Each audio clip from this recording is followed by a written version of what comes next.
Los ovnis están ahí. Son una realidad incuestionable, aunque aspectos tan fundamentales como su origen, la fuente de energía que utilizan y las intenciones de sus tripulantes sigan pendientes de respuesta.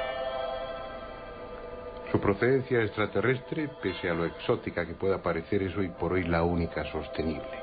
Nadie hay en este planeta capaz de una tecnología semejante, y mucho menos hace 50 años, cuando el fenómeno pasó a ser noticia frecuente en los medios de comunicación. Esa deducción inevitable es al mismo tiempo la mayor objeción desde un punto de vista científico. Nuestro conocimiento del universo no abre la posibilidad a tales viajes. Es obvio que hay alguna forma de recorrer tan enormes distancias, puesto que ellos están aquí. Pero gran parte de nuestros científicos prefieren hacerse los sordos y los ciegos ante el fenómeno ovni antes que asumir humildemente que lo que para ellos es imposible, gentes de por ahí fuera lo han resuelto con aparente facilidad.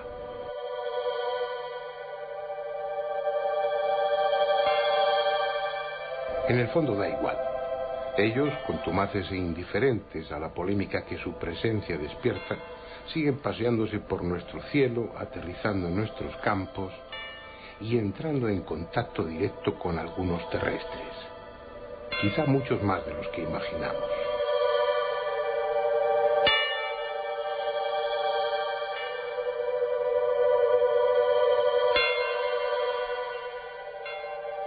No hay forma de saber si George Adamski fue o no el primero de los contactados, pero es quien ocupa ese lugar en las hemerotecas. Su presunto encuentro con venusianos a principios de los años 50 en el desierto de Mojave, en California, y las sensacionales fotografías de las naves en que venían sus amigos figuran en cualquier manual de ufología. Con él se inició el capítulo de los contactados, planteando una situación que aún sigue vigente. En tanto los escépticos se niegan a aceptar la realidad de esos encuentros, millares de personas se agrupan en torno a los contactados y asumen sin reservas los mensajes que a través de ellos nos envían los extraterrestres.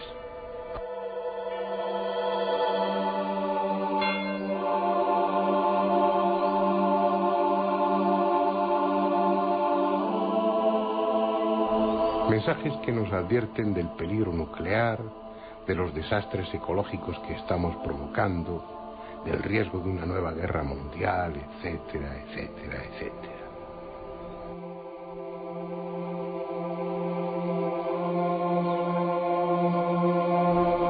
Desde Adamski ha habido muchos contactados que han alcanzado diversos grados de notoriedad, pero a lo largo de estos últimos 10 años es sin duda el italiano Giorgio Bon Giovanni el que mayor interés despierta en los medios de comunicación de todo el mundo.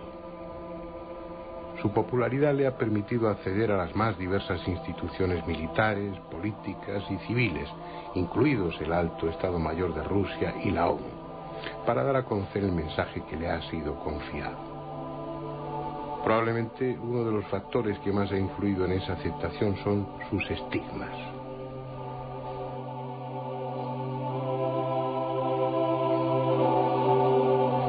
Y permanentes, a Giorgio Bon Giovanni puede considerársele uno de los estigmatizados más importantes de este último siglo. Y es que en él se da la característica de que, además de estar íntimamente vinculado al fenómeno ovni, es un vidente que en frecuentes estados alterados de conciencia entra en aparente contacto con entidades de carácter espiritual que se presentan a sí mismas como la Virgen María y Jesús. Un hombre insólito, de honesta reputación y convencido de la trascendencia del mensaje que se le ha encomendado divulgar, al que fuimos a entrevistar a Italia, allí donde vive y tiene su centro. En aquella parte de la costa adriática los pueblos han perdido su carácter, primero pescador y luego industrial, para convertirse en centros de veraneo. Han crecido hasta casi unirse unos con otros a base de edificios de apartamentos, villas y locales comerciales. Sant'Elpidio a Mare es uno de esos pueblos. Antes vivía de la industria del calzado y ahora del turismo.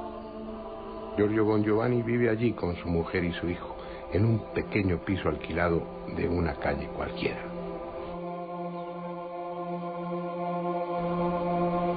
Esa mañana, como casi todas, había sangrado por sus estigmas.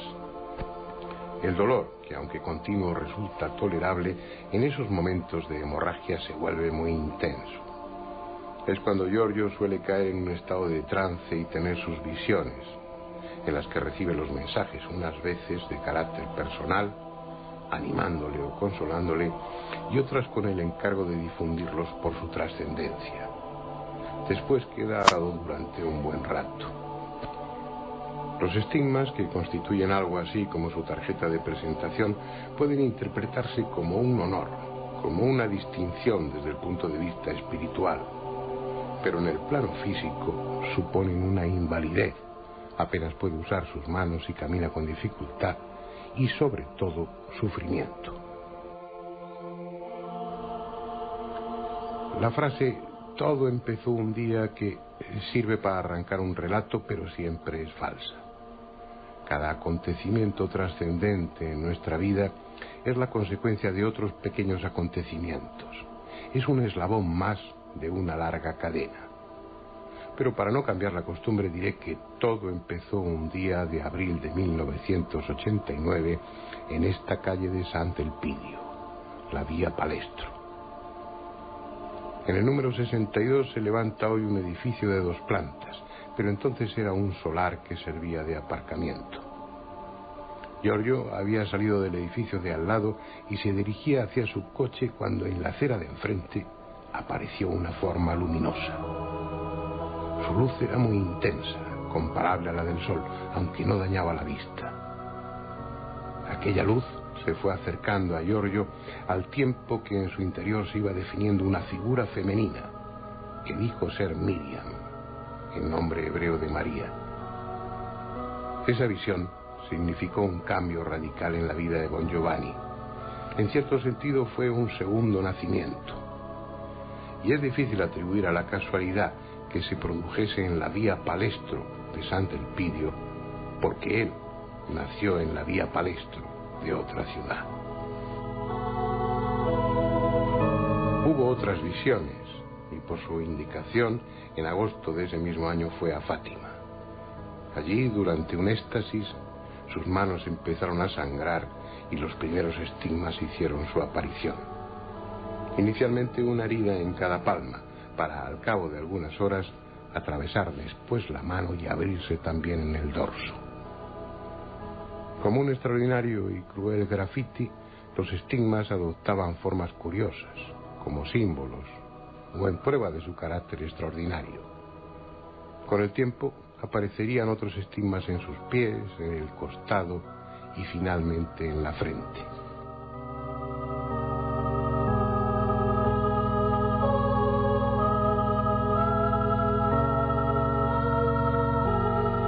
En varias ocasiones han sido estudiados por los médicos, comprobándose que cuando sangran, lo que sucede diariamente, la sangre que emana de esos estigmas se coagula en unos segundos, contra toda lógica.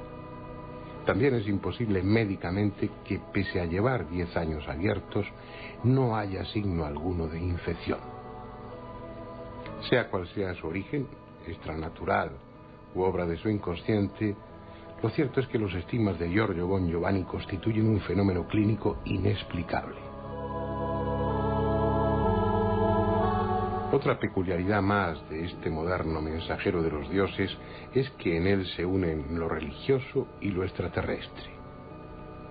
Ya antes de haber tenido su primera visión de carácter místico y sus estigmas, formaba parte del Centro de Estudios de la Fraternidad Cósmica, creado en torno a otro célebre contactado, Eugenio Siragusa, y estaba convencido de que los extraterrestres nos visitan con la finalidad de orientarnos, potenciar nuestra evolución y, sobre todo, advertirnos del camino equivocado que sigue nuestra sociedad. Una advertencia que también está contenida en el tercer secreto de Fátima, aún no desvelado por la Iglesia. Entonces la misión fue esta, difundir el mensaje de Fátima y esta relación con los extraterrestres, porque adentro del mensaje de Fátima hay una parte, la parte final, el secreto en el secreto. Entonces la misión fue esta, difundir el mensaje de Fátima. Y esta relación que con los extraterrestres, porque adentro del mensaje de Fátima hay una parte, la parte final, el secreto en el secreto, porque el mensaje de Fátima ha sido secreto, pero diplomáticamente la Iglesia Católica lo hizo conocer a través de unos papas, trámite unos papas, que Papa Juan Pablo VI, Papa Juan XXIII y este mismo Pablo han hablado en formas diferentes y diplomáticamente del secreto de Fátima. Entonces yo no he difundido un secreto que nadie desconoce, que nadie conoce, pero hay una parte que nadie conocía, y que cuando lo va a sacar el Vaticano todo el mundo se va a dar cuenta que es esta la parte de los extraterrestres. Es decir, en 1917 la Virgen de Fátima habla de un contacto final entre los hombres y seres cósmicos, o de acuerdo a nuestra forma de actuar. Este contacto entre los hombres y seres cósmicos es un contacto imperativo, una palabra imperativa. Entonces, esto para mí no hay duda que se trata del encuentro entre los hombres y seres extraterrestres. Y ahora explico por qué me convertí en un ufólogo, en un contactado, no sé cómo decirlo. Porque yo pienso que la ufología es seria, pero claro, la ufología seria, la ufología profunda es la única materia que en este momento está dando prueba, evidencia que este contacto existe y que un día u otro se dará en una manera impactante, global, porque los gobiernos se esconden, las iglesias se esconden, la ciencia no le interesa o hace la finta que no le interesa o lo estudia ocultamente. Entonces la única materia, la más polémica, la más atacada de todo el mundo es la ufología. Y es una paradoja, pero la ufología está demostrando que la profecía de Fátima en esta parte es real. Es decir, que efectivamente... Cuando menos hay una innegable coherencia. Prácticamente todos los que afirman estar en contacto con los extraterrestres y también los videntes que dicen recibir mensajes de la Virgen en los centros de apariciones marianas coinciden en que la humanidad está al borde del desastre como consecuencia de sus muchos errores. Un desastre que si no lo remediamos se nos viene ya encima.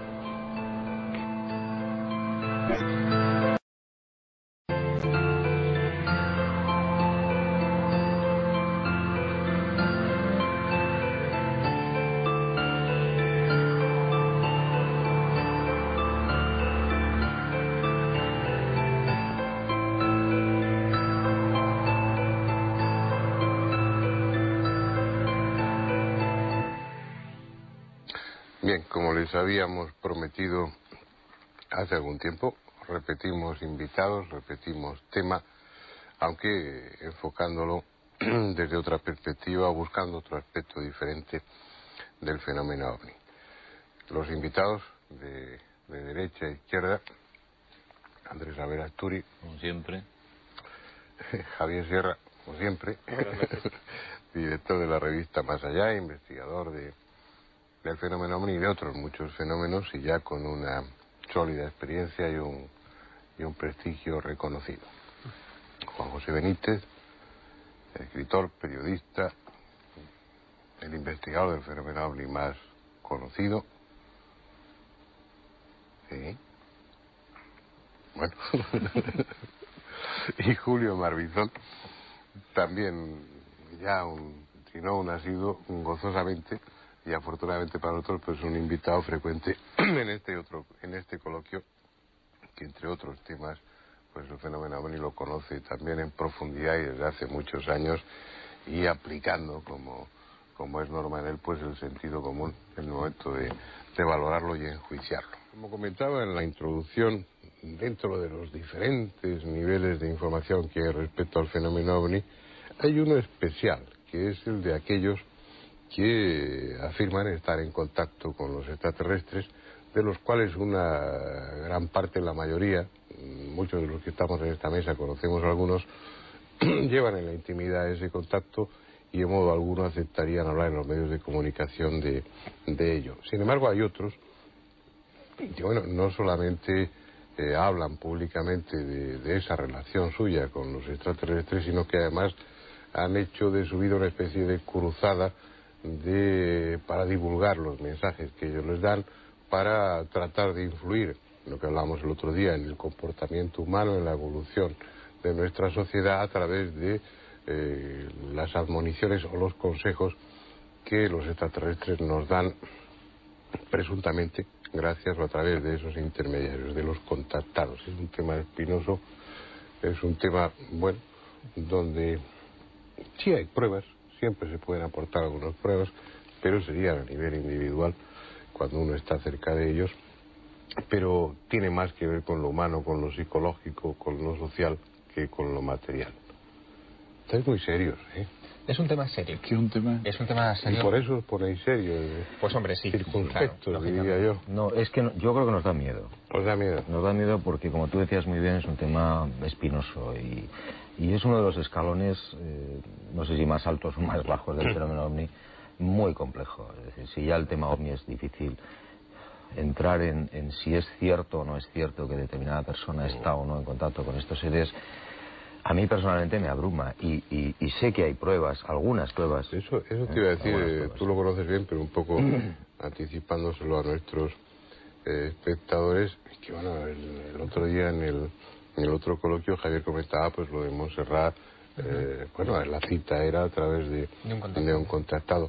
Vosotros, con toda seguridad, yo lo sé, tenéis experiencias a ese nivel donde se han producido avistamientos y estabais allí no por casualidad, sino porque el contactado había dicho que en ese lugar se iba a producir ese día.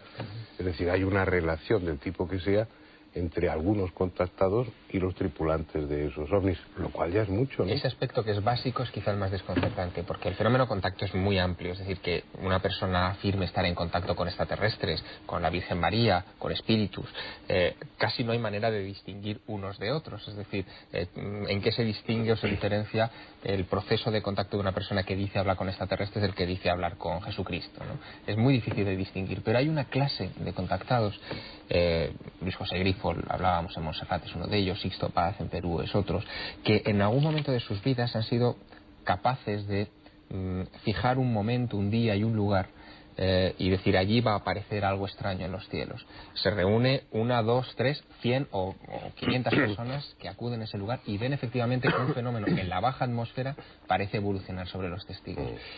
Ese vínculo, el de los avistamientos previa cita, probablemente dentro del aspecto del fenómeno contacto es el más claro vínculo de unión entre los contactados y el fenómeno OVNI, porque el resto puede ser cualquier otra cosa, no hay tanta. Pero eso sería el refrendo. Claro.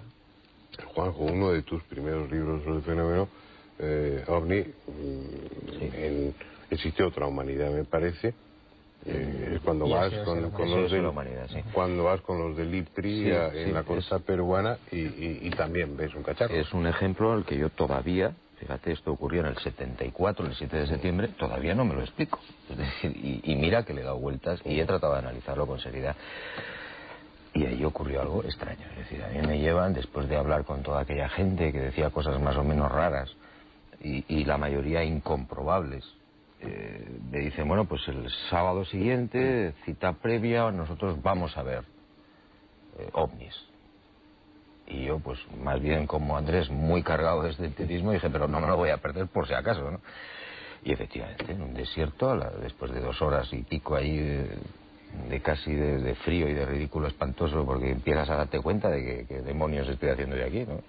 Pues aparecieron 2 luces silenciosas por debajo de las nubes, que hicieron unas evoluciones que no son normales y que son ovnis. Es decir, eso significa que ese grupo concreto, en este caso de Sixto Paz, del IPRI, del Perú, etcétera, estaban en contacto con estos seres. Pues yo no me atrevo ni a decir ni que sí ni que no. Bueno, que había cosas muy raras, sí, que yo vi algo. Tendría que haber, sí, ¿no? Eso no era una casualidad, evidentemente, ¿no? Y bueno, y como esos, yo creo que todos hemos participado en historias más o menos iguales, que a mí personalmente me marcó, ¿eh? O sea, a mí aquello me dejó muy impresionado. Claro, otra cosa es aceptar que lo que dice el contactado que te ha llevado a ese lugar de cita sea absolutamente cierto. Es decir, sabemos que hay un vínculo entre esa persona y los tripulantes de los ovnis, o por lo menos de esas luces que aparecieron allí, pero no podemos llegar a la conclusión de que todo lo que dicen esos contactados con respecto a los tripulantes sea rigurosamente. Ya, pero de alguna manera eso significa un apadrinamiento o una concesión de los tripulantes de esos ovnis hacia esa persona. Están, si no refrendando lo que dicen,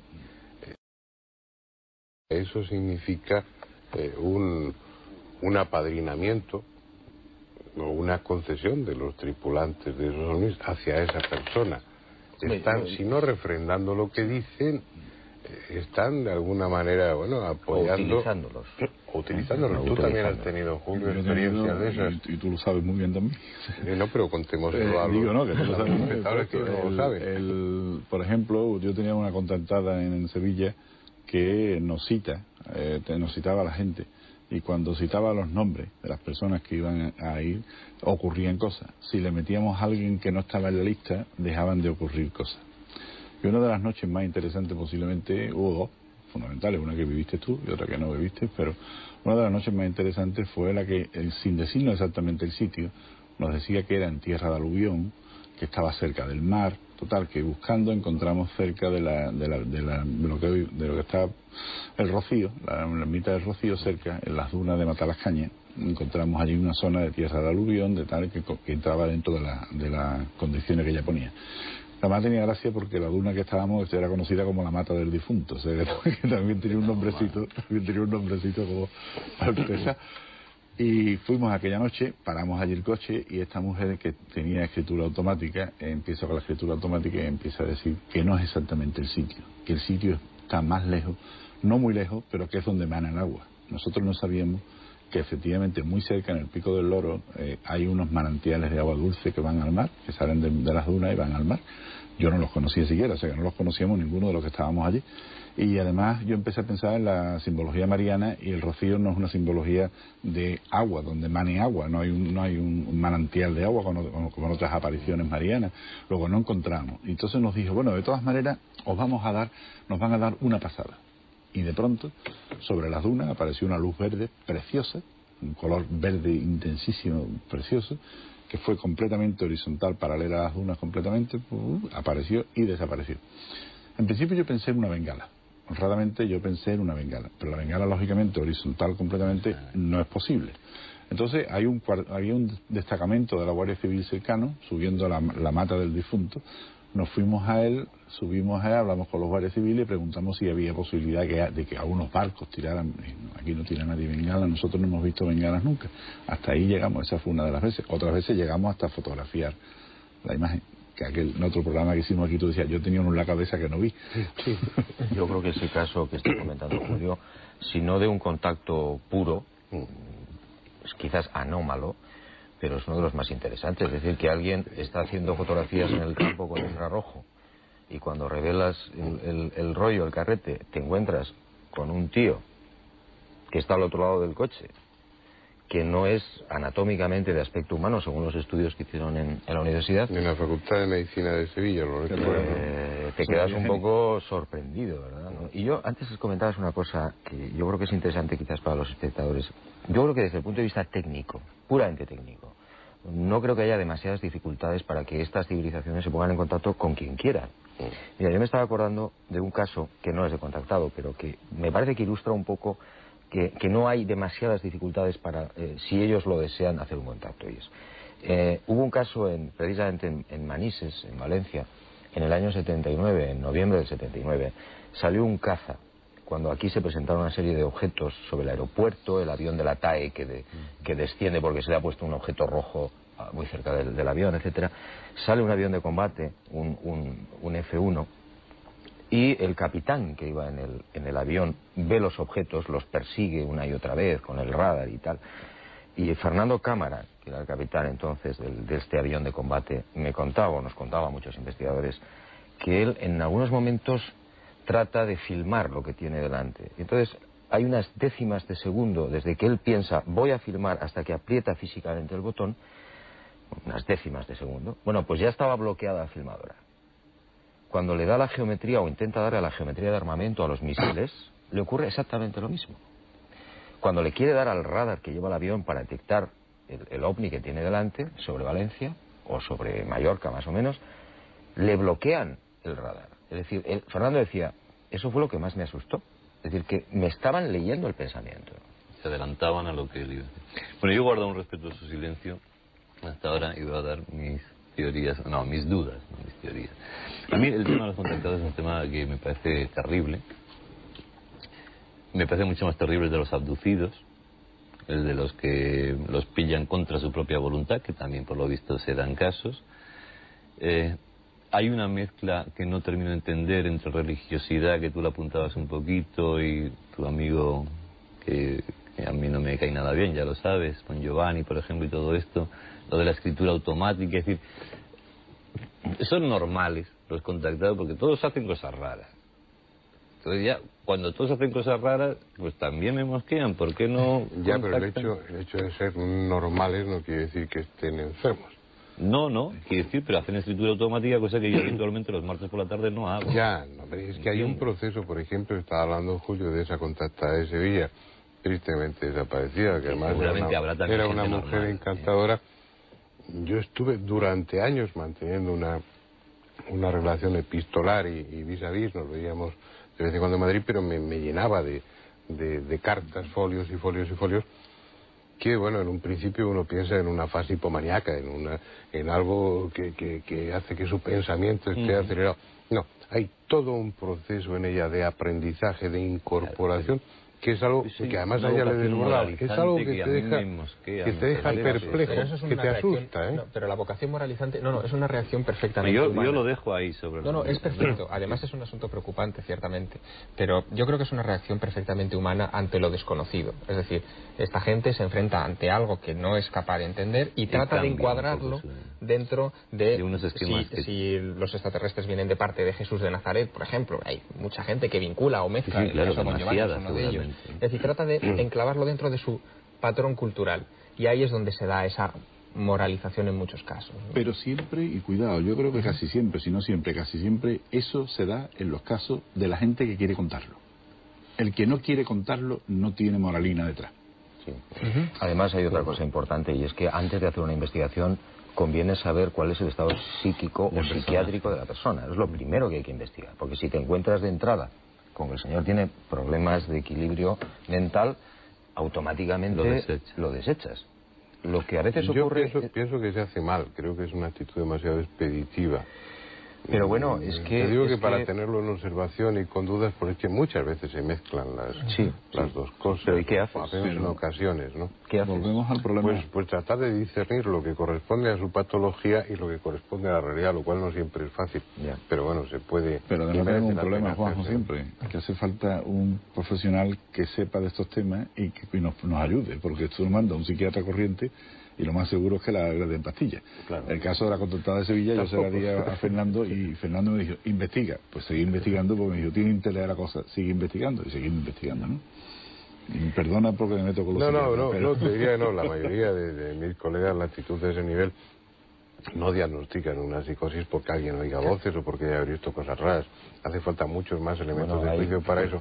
Y lo frecuente es que digan, mire usted, yo no sé qué me está usted contando, no lo entiendo. Hay casos que esto no encaja en la patología, pero te diría que son los menos, o porque se mezclan otras cosas, o porque, como dice Salvador, con un contactado pues ahí se le acoplan circuitos y a lo mejor sí, incluso depende el fenómeno contacto lleva a perder un poco el norte, ¿no? Pero Fernando, hay momentos, depende incluso del momento social.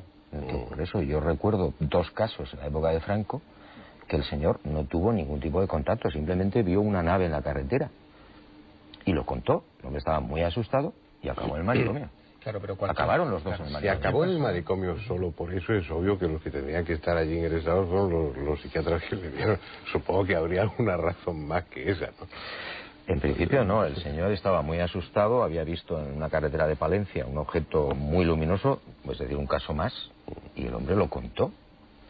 Yo creo que cualquier persona, y fíjate, eso yo creo que Juanjo y Julio me darán la razón, cualquier persona que haya tenido un encuentro cercano con un ovni, cercano, no ver una lucecita lejana en el cielo, a esa persona se le han cambiado los esquemas mentales para el resto de sus días. Cuanto más cuando hay una aproximación o una comunicación o un intento de comunicación. Depende del nivel mental de la persona, ¿eh? Yo conozco a gente que ha tenido encuentros, y vosotros también, con humanoides, por ejemplo, que los han metido dentro, han hablado con ellos. Son gente de un nivel cultural no excesivamente alto y sus vidas han cambiado muy poco. En cambio, vosotros conocéis a un médico, por poner un ejemplo concreto de Canarias, que este hombre cambió radicalmente su forma de vivir. Es decir, yo creo que depende muchas veces de la sensibilidad de la persona y de su preparación mental, ¿eh? Y de las circunstancias, como tú dices, ¿no? Hay gente que, bueno, que está perfectamente adaptada a una forma de vida, a su entorno, a su trabajo, a su familia, y que la aparición de este elemento anómalo añadido, espúreo en su vida, es una especie de paréntesis, entra y se va, y él continúa haciendo lo mismo que estaba haciendo. ¿Y por qué no contactan con vosotros? Que estáis muy preparados y sería muy Eso es lo que tú no sabes. Eso te iba a decir. Ya empezamos ya como el otro día. Haciendo lo mismo que estaba haciendo. ¿Y por qué no contactan con vosotros? Que estáis muy preparados y sería muy Eso es lo que tú no sabes. Eso te iba a decir. Ya empezamos ya como el otro día. Eso es lo que tú no sabes. Por cierto, llevas unos anillos preciosos. Sí. ¿Podrías enseñarlos? Julio decía una cosa muy interesante, pero muy interesante. Pero yo creo que vas a decir ahora que tú... Pero no me lo vas a contar, no me lo digas. Julio decía, con gran acierto para mí, de que los verdaderos contactados no hablan. Hay una cosa además... Sí, pero se está alargando. Ese es el problema. No dicen yo soy un contactado. Fernando lo ha dicho muy bien al principio. Hay dos tipos de contactados muy distintos. El contactado es el que dice que va a un sitio, dice que ve y vuelve convertido en un apóstol. Y el otro que de pronto, por lo que sea, por un mecanismo largo, muy largo, que va cambiando su vida por un sistema, por causas distintas, llega al convencimiento de que tiene un contacto con alguien. Y entonces ese lo que está es asustado. Claro, y lo que quiere es contárselo, pero a un especialista, no a la gente. Lo que quiere es confesarse. Ir allí y confesarse con alguien que lo crea. Y liberarse de ese trauma. Y liberarse de eso. Y entonces, para demostrarlo, es cuando te dice, bueno, pues vamos a un sitio y lo vamos a ver. Y entonces vas. Pero ese hombre, esto está ocurriendo. Acordaos de casos como el de Claude Borilón, de Raël, un periodista deportivo francés, que tuvo un encuentro en el 75 y que terminó organizando una organización, por no utilizar otros términos peores, donde se dedican a tomar el sol desnudos o a tratar de comprar terrenos. No, eso no es malo. O a tratar de comprar terrenos en Jerusalén para esperar la llegada Javier de los ovnis, ¿no? está poniendo el dedo en la llaga, que yo creo que uno de los temas más interesantes para las personas que puedan ver estos programas. Exacto. Y es que estén muy atentos, porque generalmente a veces de los contactados se derivan otras cosas que acaban en sectas, en multinacionales, en comidas de coco y en esclavitud moral, que son verdaderamente además con el tema del trágico, milenio seguramente vamos a tener filosofía hindú, todo montado. Esa es una de las grandes tragedias del contactismo, que yo creo que es totalmente humano. Y luego hay otro aspecto que a mí me gustaría dejar sobre la mesa, y es cuando hay un contacto de verdad, o supuestamente de verdad, ¿por qué todos o casi todos los contactos son muy distintos? Es decir, lo que les dicen los supuestos seres a esos contactados, a uno le dicen una cosa, a otro le dicen otra, a otro otra. Entonces ahí empiezas a sospechar de que hay una manipulación y que somos una vez más una especie de experimento o de test. Esa es tu teoría de siempre. Esa es una teoría que además me parece muy inteligente. Yo no concibo que a un señor que se le aparece en el Perú y a otro en Corea o en la India les digan tres cosas distintas. Oiga, que la guerra va a ser en el año, la gran guerra o catástrofe, y esto se acaba en el año 80. Y a otro le dice no, en el 89. Y a otro dice no, en el 99. Y al final, nada de nada. Juanjo, mírame a los ojos. Pero mírame seriamente. ¿Tú has hablado con algún extraterrestre? Que yo sepa, no. Mejor dicho, rectifico, rectifico, te estoy mintiendo, pero ha sido inconscientemente. Yo creo que sí he hablado. Pero sin tú saberlo. No, sí, conscientemente. O sea, has hablado. Sí. No, cuando he dicho que yo sepa no, es porque los que estamos aquí sentados, todos y muchos investigadores, en las infancias han ocurrido cosas extrañas. Y ahí es donde yo he dicho que yo sepa no, porque no soy muy consciente de esa historia, ni creo que ninguno. Sí. Pero ahora ya mayor sí tengo cierta seguridad, no pongo la total seguridad, cierta seguridad de que he podido hablar con una mujer que podría estar ocupando un cuerpo, y que no es un ser humano, aunque lo es físicamente. Julio, ¿tú? Yo no, hablar conscientemente con un extraterrestre no, honradamente no. Pero sí lo que decía Juanjo al principio, no me importa contarlo, es decir, desde mucho tiempo tuve un sueño repetitivo que me veo chico, con 5 años, 6 años, en la habitación que yo tenía, que ya tenía mi cuarto para mí, subiendo a la azotea de mi casa y mirando al cielo donde se ve un ovni. Y entonces siempre digo, no cabe. Eso es lo que recuerdo, si no cabe en la azotea, aquello no cabe, porque tenía mi padre el Palomar, el patio sevillano, aquello no cabía, ¿no? Entonces digo, no cabe, y ya está, y ahí acaba. Ese sueño repetitivo me ha salido, y por desgracia, lo diré porque me da igual, no tengo ningún tipo de complejo ni nada de eso, cuando se publican los libros intrusos y cosas de ese tipo, hablan de que todos estos contactados suelen presentar en los muslos, en las piernas, un sueño repetitivo, y además suelen presentar en los muslos, en las piernas, como si le hubieran quitado un trozo de una cuchara. Yo lo tengo. No te voy a pedir que te bajes los pantalones ahora, porque obviamente... Además mis piernas ya no están para enseñar. Y mi último, porque doy por hecho que Fernando sí ha hablado, es más, doy por hecho que él es un extraterrestre. ¿Tú has tenido un contacto? ¿No? También mirándote a los ojos. Mirándome a los ojos, porque si no mentís. Yo creo que no. Pero te decís por qué creo todo. Bueno, ellos dicen yo creo que no. Pero vamos a ver, somos prudentes en ese sentido, pero porque cuando comienzas a hablar con gente que ha tenido este tipo de experiencias, hay gente que recuerda las experiencias muchos años después de que han sucedido. Hay como una especie de amnesia. Hay un mandato, incluso ellos dicen que hay un mandato de... o hay una instrucción deliberada donde a la persona en cuestión se le dan instrucciones para que no recupere esa memoria hasta pasado un tiempo, o bien se trata de una defensa natural del cerebro. Es decir, el cerebro, cuando se enfrenta a un hecho traumático, a un hecho que no encaja, tiende a sepultarlo en la memoria. Pasa con infinidad de personas que tienen accidentes de tráfico, que no recuerdan el accidente en cuestión por una cuestión de protección. La memoria selectiva que borra esto. Exacto. Pero, y vosotros, esos encuentros que tú dices con esa persona y tu sueño, ¿eso es lo que os ha marcado después para que os dedicarais a esto? En lugar de tú hacer Consejo de Ministros y tú dedicarte a pisovaras, punto. No, eso ha sido a posteriori, Es decir, cuando ya estás metido en la investigación es donde te das cuenta de que has tenido sospechas que ese caso podría ser. Y luego, como decía Javier, puede que empieces a refrescar la memoria con sucesos de la infancia que los tenías perfectamente olvidados. O tenías alguna niebla, un recuerdo extraño de que pasó algo pero que no lo tenías claro. Y bueno, yo he tardado 40 años prácticamente en tener medianamente claro lo que me pasó a mí a los 6 años. 40 años. Pero que no es anormal, es decir, yo creo que eso le pasa a muchísima gente, Oye, la manía de quitarnos trozos de cuerpo o de ponernos cosas, ¿a qué viene? Porque esa es otra historia. Eso de que te quiten un trozo de cacha es... No tengo ni idea.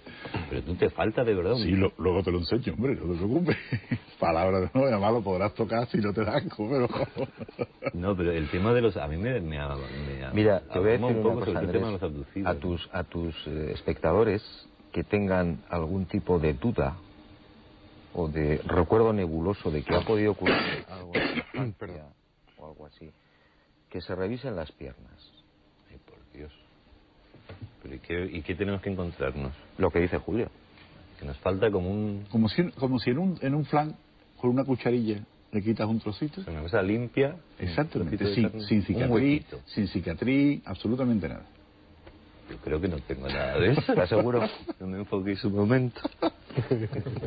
Ay, qué miedo, por Dios. O sea, entonces imagínate, ahora lo que acabas de decir tú, en casa todo el mundo mirándose las piernas y de repente hay un montón de gente que seguramente que tendrá eso. ¿Y será un antojo de la madre? ¿Como quien tiene un lunar o no? Mi madre dice que no, mi madre decía, la pobre ya muerta, decía que no recordaba aquello de chico. Es decir, que yo de chico no lo recordaba, que eso en la pierna sí, una vez me lo vio, pero ya... Yo te digo, este sueño es con 5 años. Benítez, ¿por qué nos dejas siempre estos problemas aquí? Hombre, hay que darle paso a la imaginación y a la capacidad de soñar y de salirse de la rutina diaria. Bueno, hombre, tiene que estar asociado a lo que dice Julio, es decir, esa falta de tejido, algún recuerdo o algo que tengan, o algo muy claro, porque a veces es muy clarísimo, es muy claro lo que les pasó, ¿no? Fíjate, en Estados Unidos que todo se contabiliza y se convierte en números o en estadísticas. Se hizo en el año 91 a través de la Fundación Roper, que es un instituto de sondeo o de prospección de opinión. Se hizo un trabajo donde se preguntaba a una serie de personas si tenían, por ejemplo, recuerdos de tiempo perdido, o sea, de lapsos de su memoria que no recordaban, si tenían cicatrices extrañas en su cuerpo, la sensación alguna vez de haberse elevado por encima de la cama, una serie de cosas, o haber visto luces extrañas dentro de sus habitaciones. Y el resultado final de aquel sondeo, que duró varios meses en las principales ciudades norteamericanas, arrojó un resultado sorprendente, y es que un 2% de la población norteamericana, que es muchísima gente, son más de 3 millones de personas, habían tenido síntomas, digamos, relacionados con esta clase de experiencias. Los americanos son muy raros. Son raros, pero es un dato interesante a tener en cuenta, ¿no? Bueno, las ojeras no significan nada. Tener bolsas en la bolsa. Ya empezamos. Estamos derivando el tema hacia... Uy, qué miedo. Bueno, algo que implicaría, sí un contacto, pero no en el sentido que estábamos dando a la palabra. Probablemente haya muchas personas que en su experiencia, en su niñez, hayan tenido algún tipo de vivencia de esas características, que al no repetirse, pues lo han dado por olvidado sin más, o lo han olvidado realmente, ¿no? Y permanece ahí en el archivo de su memoria hasta que un día, por cualquier circunstancia, aflore, ¿no? Pero estábamos refiriéndonos a los contactados, que además divulgan algún tipo de mensaje, que parecen desempeñar un papel, si no importante, por lo menos un papel interesante dentro del fenómeno, y a los que no se les puede atribuir toda la responsabilidad, que además divulgan algún tipo de mensaje, que parecen desempeñar un papel, si no importante, por lo menos un papel interesante dentro del fenómeno, y a los que no se les puede atribuir toda la responsabilidad. Es decir, estoy de acuerdo en que hay una contaminación cultural y uno puede interpretarlo, valorarlo de diferente forma, pero el contacto en cualquier caso no procede de ellos, es decir, el contacto procede de los de arriba. La voluntad es de ellos. Eso es muy viejo, Fernando. Es decir, claro, antes se les llamaba profetas, y son santos y están en la Biblia y están. Pero oiga, usted analiza lo que dice la Biblia, si es que lo que dice la Biblia es verdad, que yo tengo muchas serias dudas.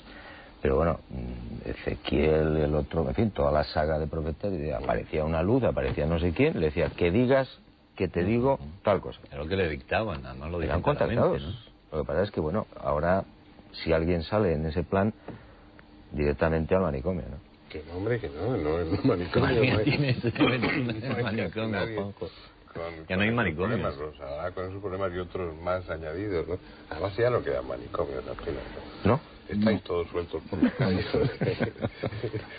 Pero bueno, estamos locos, gracias a Dios. Vamos a hacer una pausa para la publicidad y luego después lo veremos para ver, y tanto en el pasado, tanto esos profetas a los que tú aludes con buen criterio como estos nuevos apóstoles o nuevos profetas, bueno, ¿por qué son utilizados como lo están siendo, aparte de lo que ellos pongan de su propia cosecha? Porque los eligen, ¿para qué? ¿Por qué no eligen intermediarios o interlocutores, voceros, como dirá un término más periodístico, con mayor prestigio? Porque no escogen pues al premio Nobel tal, al literato tal, porque no se escogen a uno de vosotros para difundir sus mensajes, que tendrían una mayor repercusión, un mayor eco en la sociedad, y lo hacen con otras personas, bueno, que ni intelectual, ni social, ni profesionalmente pues destacan especialmente, y además les dan mensajes a transmitir, a divulgar, quizá porque somos muy críticos, son susceptibles de toda la crítica que vais a hacer en esta segunda parte. O a lo mejor somos los voceros. Vamos a dejar ese, o a lo mejor.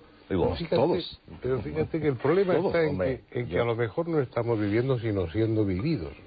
Voceros que no voceros. Bueno, vamos a dejar eso para la segunda parte del coloquio, y después nos veremos todos los que estamos aquí pues en cualquier hospital psiquiátrico, pero con pleno derecho de estar allí y asumiendo nuestra condición de idos, pero bien.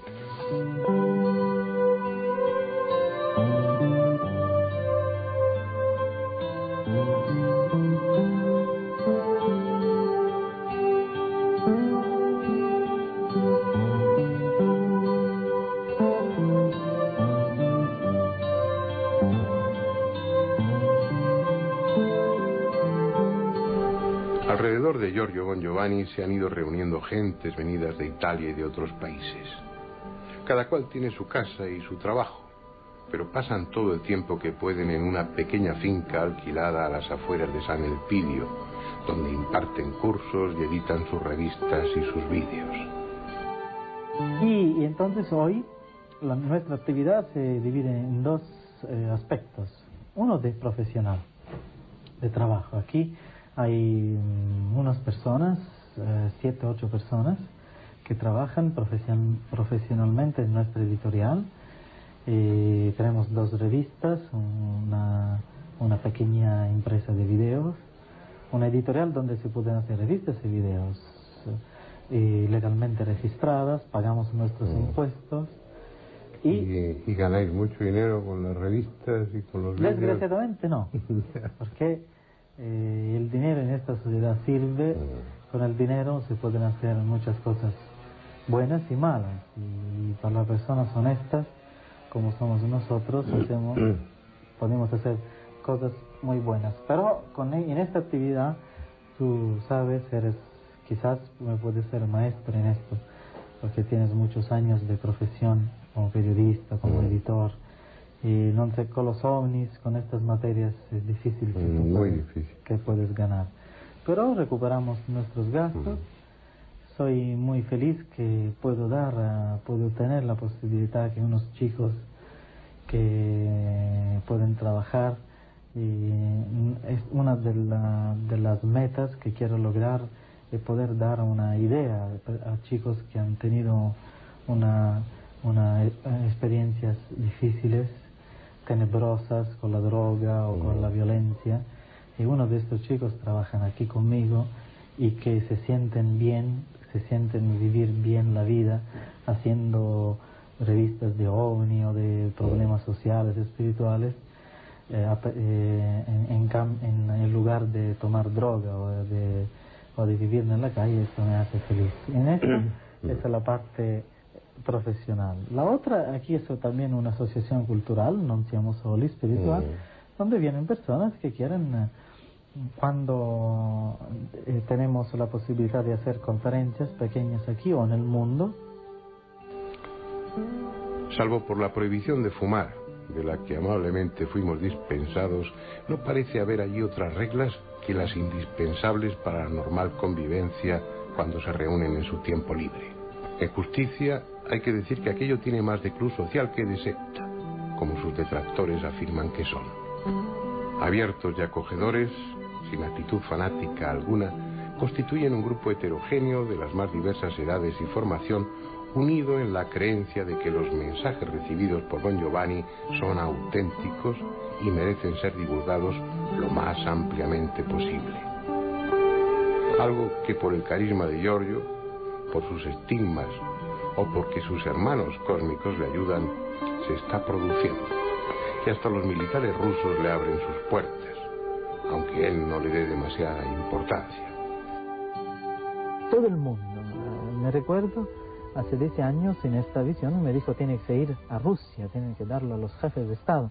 Ahí yo, honestamente, me recuerdo que me pregunté, y yo soy un vendedor de accesorios postzapatos, ¿cómo puedo ir a Gorbachev, a presidente Reagan, estaba Bush en este momento? Es imposible. Y yo hice esta pregunta, ¿cómo puede ser? Y la respuesta fue: yo te abriré las puertas. Ahora, haciendo revisionismo, mirando atrás, efectivamente ha sido casi un milagro encontrarme con personalidades. No he tenido grandes entrevistas, pero sí he podido hablar íntimamente, casi íntimamente, con unas personalidades del mundo y preguntarle, hacer entrevistas y darle este secreto de Fátima. Ahora no sé cómo lo han tomado. Quizá algunos se han reído y otros han reflexionado. Gorbachev fue una persona que me abrió las puertas por Rusia. Todavía hoy tenemos relaciones con él, y no directas, pero hemos tenido entrevistas. Me ha gustado mucho su posición, lo hemos entrevistado cuando él estuvo aquí en Italia, que su protesta en contra de la guerra en Yugoslavia, su forma de actuar, más directa de lo que tenía antes, quizás porque ahora no tiene poder político, pero comparto muchas opiniones con el presidente Gorbachev. Y él me permitió de ir a Rusia.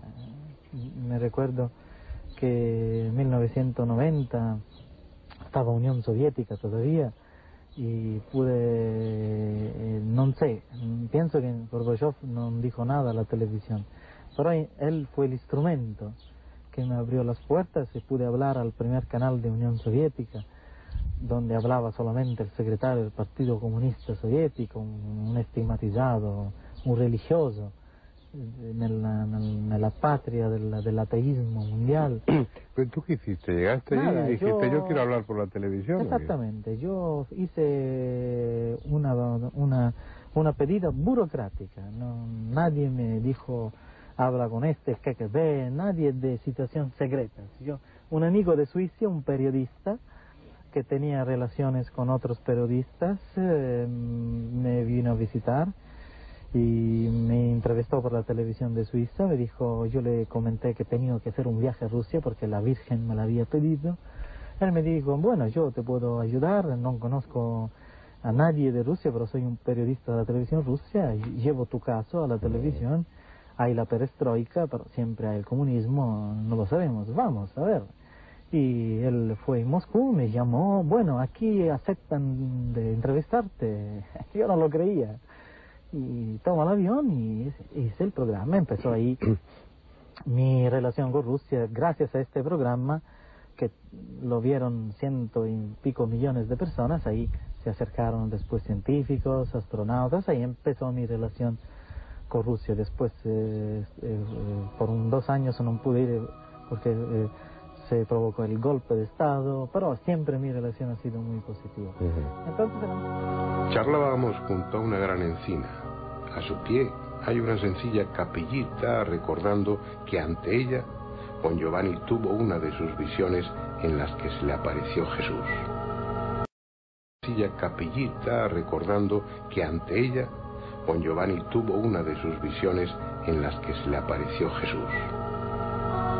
La Virgen María, los ángeles, Jesús y los extraterrestres. Una extraña combinación, totalmente rechazada por los creyentes, pero que al margen de lo religioso igual no resulta tan descabellada. Al menos él lo entiende así.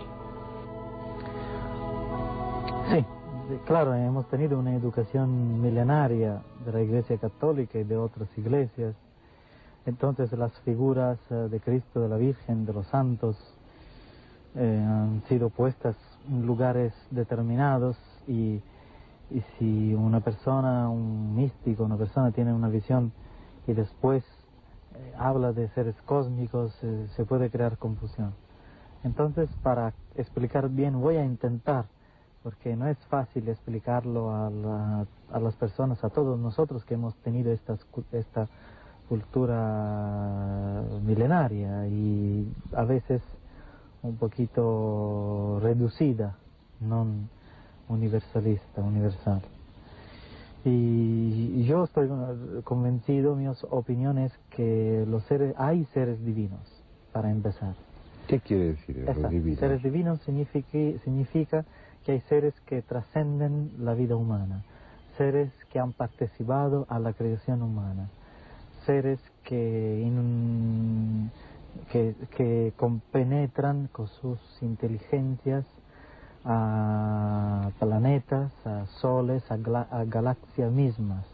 Es decir, inteligencias individuales que tienen una forma humana parecida a la nuestra o también diferente de acuerdo a la evolución química y biológica que se ha desarrollado en sus planetas. Aquí tenemos el carbonio, quizá en otros mundos pueden tener el silicio, otros elementos primarios químicos que dan forma a otros cuerpos humanoides. Pero creo también que hay seres muy parecidos a nosotros en otros planetas. Entonces, estos seres creo que son más evolucionados que nosotros por el sencillo hecho que llegan hasta aquí.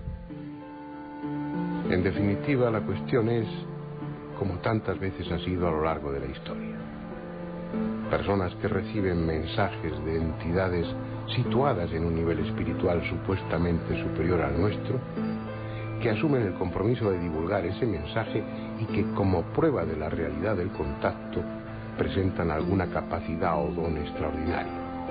En el caso de Giorgio Bon Giovanni y sus estigmas. Lo que sucede a partir de ahí ha dependido y sigue dependiendo de la oportunidad y contenido del mensaje y sobre todo de la fe de los demás.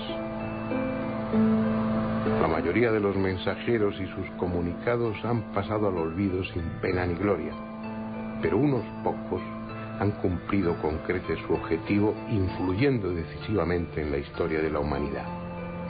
Y si no, ahí están las diferentes religiones para demostrarlo.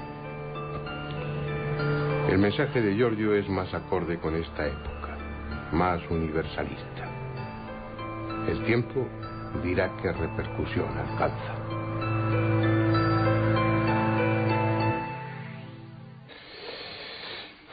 Bueno, mientras estaban imponiendo la publicidad, los anuncios, aquí en la mesa hablábamos de cosas. Suele suceder esto. En los intermedios se comentan algunas cosas que me parece que conviene traerlas al coloquio, que son muy interesantes. No recuerdo si eras tú, Juanjo, o quién, o yo mismo planteábamos la posibilidad de que, bueno, de que nosotros también estuviéramos desempeñando un papel, una misión dentro, era Julio. Lo he dicho yo. Dentro de todo eso. Si lo dices será por algo. Hombre, lo digo por razón. ¿Por qué razón escribe Juanjo 35 libros, 30 y tantos libros de OVNI? ¿Por qué razón doy yo 2000 conferencias o más, sin bromas, sin decíamos, que superan posiblemente las 2000 de OVNI en institutos, universidades, en sitios donde la gente hay que abrirse la mente? ¿Por qué? No somos los voceros esos normales, es decir, no los que no traen un mensaje, un tipo de pero sí estamos hablando de algo, hablando de una forma normal, viendo que somos personas normales, que hablamos de cosas normales, y a la gente eso debe llegarle. Posiblemente estamos movidos por hilos, no lo sé, pero posiblemente. Yo me acuerdo de cuando Javier Sierra tendría unos 10 o 12 años, yo conservo cartas que él me mandaba y unos boletines que hacía a Ciclostil, que es una cosa muy antigua que había antes, sobre el fenómeno OVNI. Horror. Y lo conserva. Está muy bien. Y yo ahora me digo, fíjate la trayectoria, que no es muy larga, pero la trayectoria que lleva Javier Sierra. Es decir, ahora es director de una revista que se dedica a estos temas, ha investigado muchísimo, y yo recordaba aquellos dibujitos que él hacía y aquellas pequeñas investigaciones en su zona, en su Castellón, etcétera, ¿no? Estoy totalmente de acuerdo con Julio. Es decir, aquí alguien mueve los hilos, queramos o no queramos. Y yo, personalmente, ya ha llegado un momento en que no me da pudor decir, bueno, pues muy bien. Pues tú cuando escribís, cuando investigáis, ¿os sentís de alguna forma, no te voy a decir como los profetas, dictado, esto es lo que me ha dicho, yo lo transcribo y tal, pero hay una especie de necesidad que no se puede controlar, que es muy sutil lo que os pregunto, pero ¿sentís la necesidad de escribir lo que escribís y de decir lo que Yo creo que lo primero sientes... Una cosa es la inspiración y otra cosa es... Lo primero es la necesidad de investigar. Hay un cosquillón en el estómago cuando te pones en marcha. Lo que decías de Javier, a los 12 años, ¿por qué te dedicas todos? Bueno, es una cosa extraña, sí. Pero las canicas. No, la motivación es la curiosidad. Lo que ocurre que es como si accionaras un mecanismo, como si entraras en una cinta transportadora. Tú tienes la obligación o la voluntad de dar el primer paso y después empiezan a desencadenarse cosas. Cada vez que tú sales a la calle a investigar una historia, vuelves a casa con 3 pendientes para seguir investigando. Hay puertas que... ¿Cómo las tienes? No, las piernas las tengo intactas. Yo ya no me fío de vosotros ni de Pero ninguno. tenéis esa sensación, o la habéis tenido en algún momento En muchos. de estar, bueno, participando, colaborando en un programa que de alguna manera está... que se os está ayudando o se os está facilitando el terreno para continuar en esa tarea de investigación o de divulgación. ¿Tenéis esa sensación? ¿La habéis tenido? Tanto como eso, no te voy a decir que la verdad, no sentirme eso no, pero bueno, ¿por qué? A veces se preguntan, ¿por qué esto no? Pero bueno, siempre estáis hablando de causalidades. Es que eso es lo que ocurre. Forma parte del lenguaje habitual entre vosotros, lo conozco hace muchos años y lo decís con mucha frecuencia. Eso en la investigación te ocurre constantemente. Es decir, tú sales a investigar un caso y te suceden unas cosas extrañísimas, o que crees tú que son extrañas, ¿no? Y entonces, por lógica, casi por deducción lógica, dices, caramba, parece como si alguien estuviera dirigiéndote Tú fíjate que ha pasado muchísimo tiempo, muchísimos años de eso que te digo, muchísimo, desde ese sueño repetitivo y tal, haciendo Ouija, nos citan, me citan a mí, personalmente a mí, un día 6 de febrero a las 11 p.m, en medio de una finca perdida en Rociana, en un descampado allí. Yo voy, me llevo una trenca de aquellas antiguas con su capucha, tengo un 9 largo, estoy militarizado, tengo un 9 largo que me he puesto por miedo a los perros, no por nada, pues yo he usado una pistola poco, casi nunca, y me lo he llevado, y llevo un perro de Enrique Vila, compañero que trabajaban juntos. Cuando llegamos a la finca, estamos tan mentalizados, decimos nosotros, que vemos una bruma, una niebla a lo lejos, en forma de ovni. Decimos, hay que verlo mentalizado, que ya hasta las nieblas tienen forma de ovni. Como decían solo, Enrique y otro compañero del pueblo de Almonte se van fuera de la finca y me dejan solo con el perro. El perro, que está acostumbrado allí, un perro joven, sale, salta, da 2 vueltas, se asusta y se mete en el coche y dice que ya no sale más esa noche en absoluto. Y nada más irse Enrique y Rafael, la niebla aquella que era un ovni empieza a extenderse, a extenderse, a extenderse y nos rodea por completo. Una niebla baja, de a 5 o 6 metros no se veía absolutamente nada, en cambio para arriba veías perfectamente, veías las estrellas. Tanto que pongo encima del coche una luz de destellos amarillos pensando que no van a encontrar después cuando vuelvan esta gente. Probamos un walkie-talkie que tenemos, estamos hablando hace mucho tiempo, no había teléfonos móviles y esas cosas, probamos un walkie-talkie, funciona perfectamente. Y a las 11:10, yo espero allí solo, con mi capucha puesta, un frío horroroso, la humedad de la niebla, de pronto en medio de la niebla aparece una luz a 2 metros o 3 de altura, por un fogonazo. Para mí más que una cosa es un fogonazo, que me da calor en la cara, y que yo vuelvo la cara y veo aquella luz, y a mí se me erizan todos los pelos del cuerpo. Y aquello desaparece. La niebla se va, intento hablar con Enrique, con el otro por el walkie-talkie, no hay forma, yo a ellos los oigo perfectamente, ellos a mí no me oyen absolutamente nada, y al rato ya podemos establecer la comunicación, digo, esto se ha acabado, se va a la niebla, el perro se muere a los 2 días, no se sabe por qué.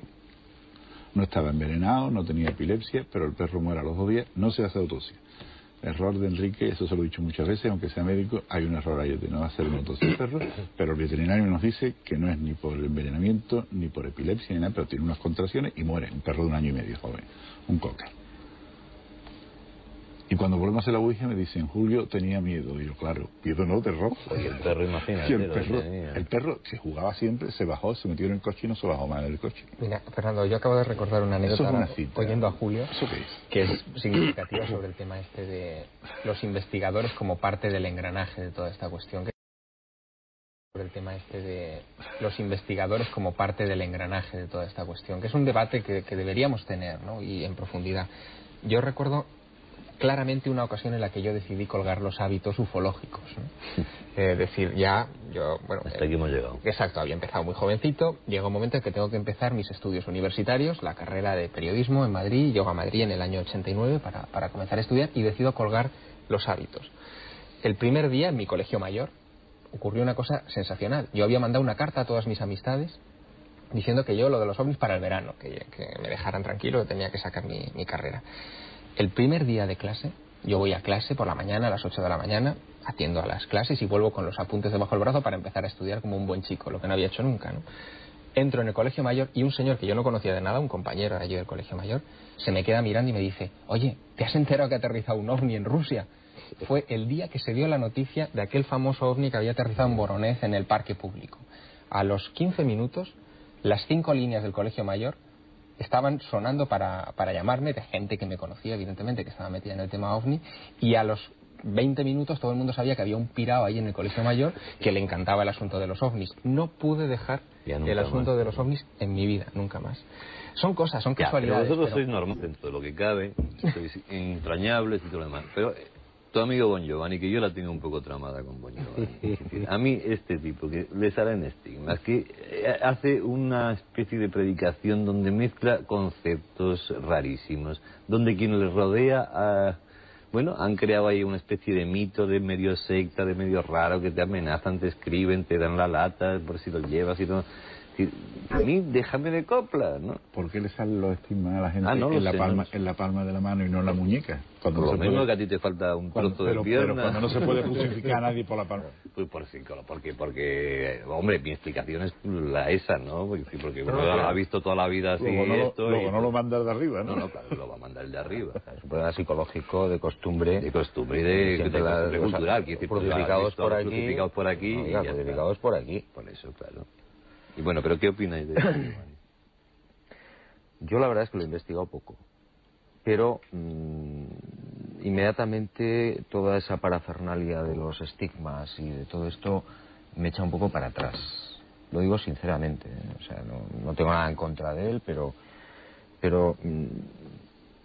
me quedo un poco en la reserva, es decir, por lo menos los contactados que yo conozco no se han comportado o no se comportan así. Es decir, a lo mejor resulta que es una de las nuevas tácticas o sistemas que tiene. Creo que es una forma de llamar la Yo atención, soy más duro. de dar que hablar, ¿no? Yo soy más duro. Todos aquellos contactados que tienen estigma, que salen a la luz pública y demás, no me interesa. Me interesa el otro contactado. Fernando, Que hablábamos de los ahora voy a ser yo de presentador y tú de invitado. Porque Fernando es bastante, hombre, no defensor, pero sí le cae bien Bon Giovanni. Como persona. Como sí. persona, como persona. Bien. No estamos hablando Y es, claro, Ya, no, pero- es que ese es un tema que hemos comentado en ocasiones, la última vez hace pocos días. Hombre, la verdad, Fernando, Y él sabe que mi respeto como persona pues es grande, pero el respeto hacia los que le provocan ese tipo de cosas, si es que se las provocan desde fuera, pues es prácticamente nulo. Yo disiento respecto a esa forma de actuar. Me parece que hay otras, pues las de otros contactados, que no requieren del sufrimiento, porque Bon Giovanni lo pasa realmente mal. es que yo creo que hay Es dos decir, cosas. esas llagas brutales, las de los pies son tremendas, Pero hay dos como son las cosas, de las manos, pero eso, bueno, como médico pues puedo entender el papel que puede tener el subconsciente en la génesis de los estigmas y demás, pero sea motu propio, sea sugerido o inducido desde fuera, a mí me parece una barbaridad. Sí, yo creo que yo distingo dos cosas en este personaje, y es, por un lado, la difusión o el tratamiento que hace del fenómeno de puro, que en muchos momentos es una difusión correcta. Es decir, él tiene una revista, da conferencias, en fin, hay un tratamiento que puede ser discutible o no, pero que a mí me parece bastante correcto. Y luego la otra historia de los estigmas y tal, que ahí ya yo... A lo mejor todo eso va junto. Bon Giovanni ha alcanzado unos niveles en su profesión de contactado, o en su misión, por ser más respetuoso, que no han alcanzado otros contactados. Es decir, bueno, pues Gorbachov en su momento le estrechaba la mano a Bon Giovanni, los de la KGB, pues le han... cuidado. ¿eh? Bon Giovanni estrechaba la mano a Gorbachev. Es una cuestión de matiz. Le asaltan en un aeropuerto, se toman unas fotografías y aparecen esas fotografías de Bon Giovanni y Gorbachev en todo. Pero Bon Giovanni va y le estrecha la mano a Gorbachov, No, lo mismo. No es lo mismo. pero Bon Giovanni va a la Unión Soviética y se mete por la fuerza donde en la base aquella donde están los de la KGB. Supongo que no, supongo que le dejaron entrar y que de alguna manera pues fueron ellos los que facilitaron ese encuentro. Claro, pero es lo que decía Es decir, es Juanjo. algo, ya no entro en, no sé si sus relaciones públicas o sus consultores de marketing, Yo sus creo que hay mucho estrategas, marketing ahí. pues utilizan unos recursos del tipo que sea, pero ha conseguido cosas que bueno, que a lo mejor si no hubiera tenido esos estigmas aparatosos, a lo mejor no había conseguido. Porque no quiere decir que yo esté de acuerdo con lo que él divulga o con lo que le dice Pero, es que que no, divulgue. pero no tiene nada que ver que él esté recogiendo información sobre ovnis o que esté divulgándola, como decía Juanjo, con que esa información sobre ovnis tienda a autentificar el mensaje de Bon Giovanni. Y en cierta manera esa es la lectura que se lee de todo esto. Es decir, el hecho de que Bon Giovanni son dos aparezca cosas con que hay que separar, claro. que aparezca con Gorbachev no significa que eso sea una prueba de que como Bon Giovanni es auténtico, Gorbachev ha ido a verlo. No. Pero esa es la lectura que se transmite. No, lo porque que, ellos no lo que digo explican es que tal vez esos estigmas aparatosos, toda esa historia, es lo que haga que hablemos de él, que internacionalmente sea conocido y que eso le abra algunas puertas o determinadas puertas o muchas puertas que otros contactados no garantiza nada más que eso. no autentifica el mensaje que él difunde, ni siquiera autentifica que realmente esté en contacto con otras entidades. Como yo no las he visto, pues no lo sé. Pero me refiero que a lo mejor todo ese ropaje, toda esa teatralidad, todo ese aspecto aparatoso de los estigmas sea lo que contribuye a que él tenga acceso pues a otros estamentos que los otros contactados no han llegado ni mucho menos. Es un arma de doble filo, ¿eh? Sin duda. Es decir, hay gente que sí, como tú dices, que puede sentirse atraída o no sé, y otras gentes que automáticamente rechazan. Sí. Como en la Rusia comunista debieron alucinar con Bon Giovanni. Eso me sentó con los estigmas, eso es evidente. Hombre, algún día tenías que dedicar un programa al fenómeno humo de los contactados, que yo creo que está muy mal investigado. Ese tipo de contacto es un poco lo que Julio decía, es decir, ahí quizás que no hay misticismo, o no, vamos, supuestamente contacto, ¿no? Sino elementos científicos, o supuestamente científicos, escritos con una documentación que no tiene nada que ver con iluminados y tal. A mí ese tipo de contactados sí me inspira más confianza, ¿eh? Pero sin embargo es algo que es muy frecuente dentro de los contactados o del mensaje que divulgan los contactados. Vamos, no es una exclusiva de Bon Giovanni ni mucho menos. Jesús como comandante de una nave espacial o cosas parecidas, ¿no? Tú mencionabas antes a los profetas clásicos como otra forma de contactados también. Esos mensajes eran fundamentalmente místicos. O más un contactado. Pero yo creo que hay, fíjate, en el caso de los profetas, o sea, Ezequiel, por ejemplo, cuando habla del avistamiento que él tiene de la gloria de Yahvé, y se cuenta en el capítulo 1 de Ezequiel, está mistificando algo que no puede explicar de otra manera, y entonces lo adorna y da características humanoides o humanas o divinas a los personajes que ve. El caso de Enoc, el libro de Enoc, por ejemplo, que es un apócrifo, es fascinante, porque lo que está haciendo Enoc es transmitir un conocimiento astronómico muy preciso sobre el movimiento del Sol alrededor del planeta, pero lo embellece hablando de ángeles, es decir, esto es una lección que quizás se podía aplicar a los contactados. Quizá los contactados estén recibiendo, o algunos de ellos, información científica, información técnica, pero que no son capaces de digerir y por lo tanto terminan mistificando. El error, los que son menos inteligentes son los que contactan con esos los contactadores. Que contacten, los contactadores que contacten con gente que es capaz de asumir eso. Es que yo creo que los contactados son muy a su pesar. No, claro. Es decir, si alguien lo elige, dice, si es cierto, y lo eligen, son víctimas. Tú eres contactado y se ha terminado. Es decir, Moisés, el pobre, le tocó. Y a Moisés le dieron toda una relación civil, sanitaria, jurídica y religiosa que la transmitió. Lo que pasa es que nadie lo ve como un contactado, lo ve como otra cosa. Yo conozco una persona que en sueño recibe información, o piensa que recibe información. Tanto es así que ella tiene la presencia al lado. Ella habla de la presencia que tiene al lado, que le habla, que le cuenta cosas. Y si se le oye, no se le puede tocar en ese momento. Si se ve que está dormida con malestar y hasta llega a gritar fuerte, no se le puede tocar porque se asusta mucho más. Piensa que es la presencia la que la está tocando. Entonces, esta persona siempre dice lo mismo. Mientras la presencia está allí y le está contando la cosa, lo tiene clarísimo. Sabe lo que le está contando. Es algo clarísimo y muy espectacular. Muy bien.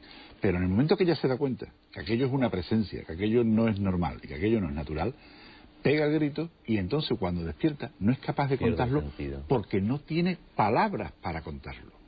Es lo que dice siempre. Me falla el idioma. Entonces, esta persona siempre dice lo mismo. Mientras la presencia está allí y le está contando la cosa, lo tiene clarísimo.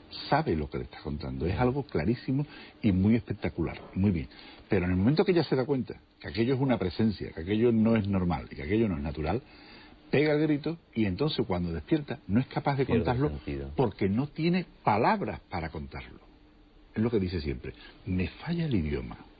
No soy capaz de contarlo. Eso ocurre en cualquier sueño. Tú en el sueño ves una lógica absoluta y una coherencia de todo lo que sucede. Pero eres capaz de contarlo. Pero tú la cuentas. La lógica esa la cuenta, aunque sea ilógica. La cuenta. Iba yo con un caballo volando. O iba con un caballo volando. Pero no, que te falle el idioma para no ser capaz de contarlo.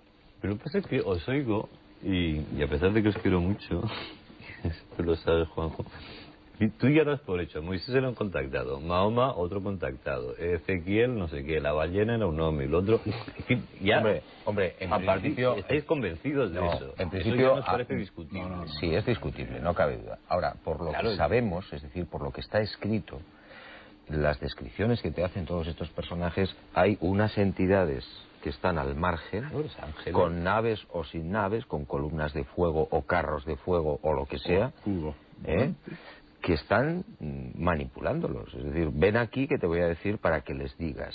A mí me resulta tan difícil creer en un extraterrestre como en un ángel, en todo caso.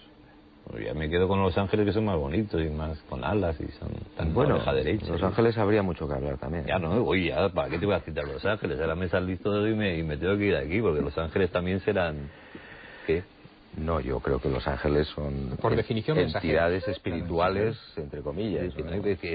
Son mensajeros. O mensajeros. Estamos ahí una cosa que parece que en la que estáis de acuerdo, y es que hay una elección.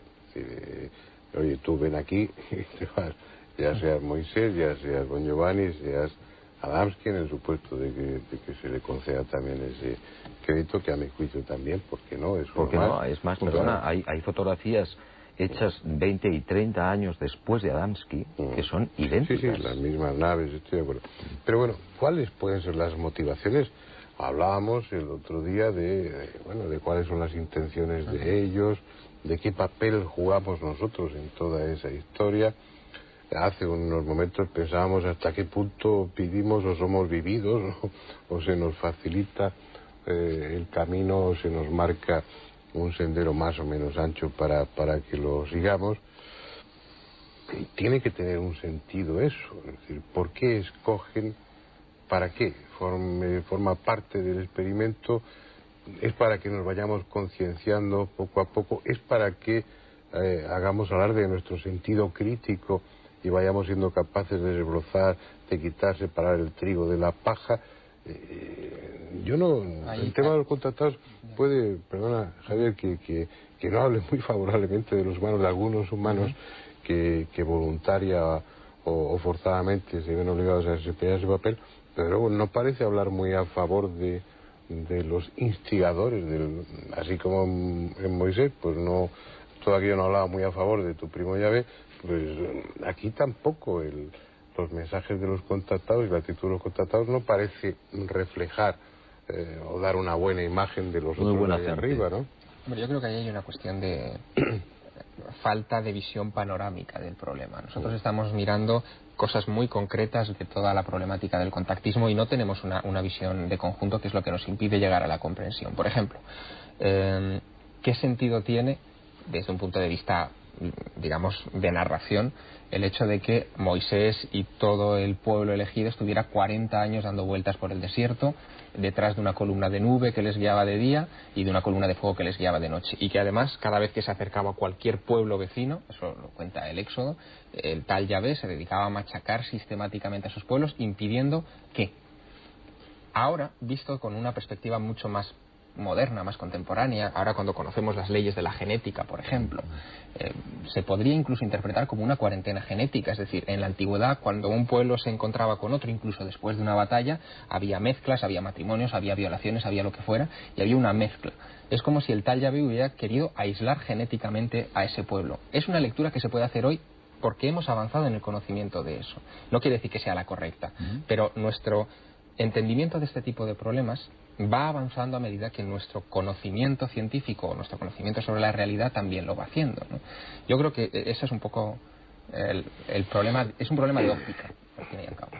Sí, yo estoy totalmente de acuerdo. Es decir, tenemos algunas piezas sueltas, pero el puzzle no hemos sido capaces de armarlo y ni creo que seamos capaces todavía, ¿no? Es decir, dentro de 10.000 años o de 5.000 años podríamos entender algo de por qué aparecen unos contactados en Europa o en América en el siglo XX que dicen unas cosas.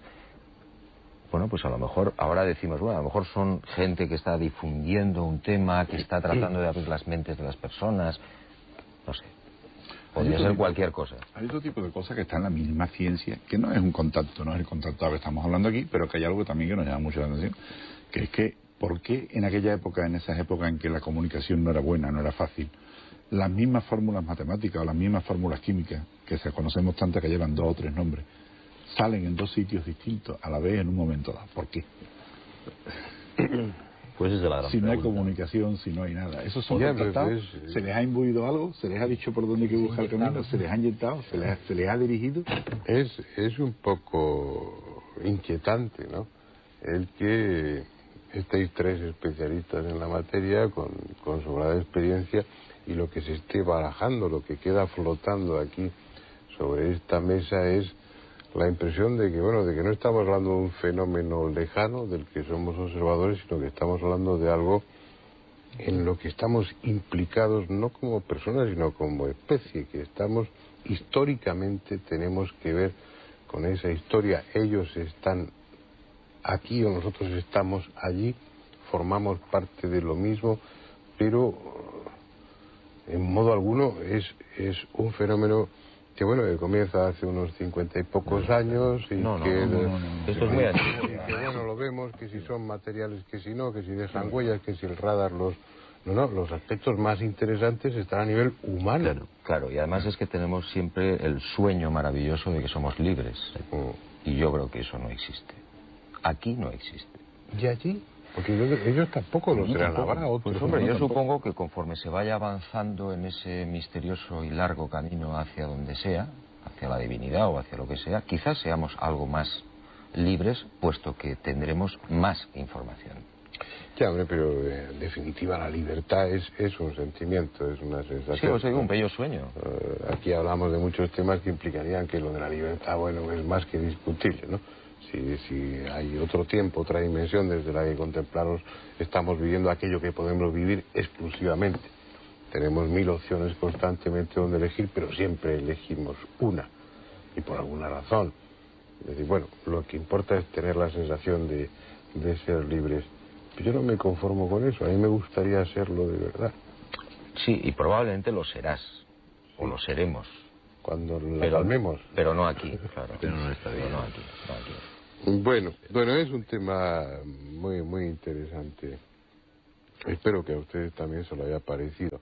Lo que está claro es que lo que comentaba hace unos momentos, el fenómeno no es algo que esté ahí, sino que está aquí mismo, dentro de nosotros, entre ustedes, formando parte de la historia humana y con unas... me venía a la memoria pues ese título, era de Andreas, La granja humana. El muñeco humano. O el muñeco humano, la granja humana de Salvador, ¿no? Pero bueno, sin llegar a esos extremos, pero uno se queda incómodo con esa sensación de estoy formando parte de algo y que no me sé el guión, estoy haciendo un papel y no sé de qué va esta historia. En fin, las cosas son así y no de otra manera.